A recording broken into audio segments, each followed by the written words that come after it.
Today we're going to take a ride on the new passenger train called Train Maya. It's the first time we've been on it. It just opened this year, as well as a bunch of new busing systems. We had some friends that came to visit from Minnesota, and we're going to go to another city to take a look at things.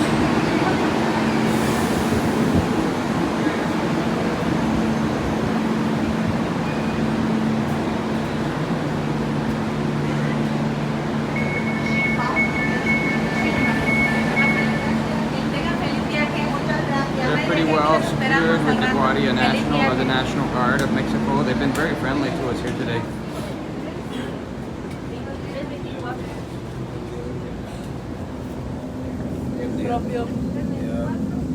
John and Rebecca Scarborough, Yucatán, Mexico.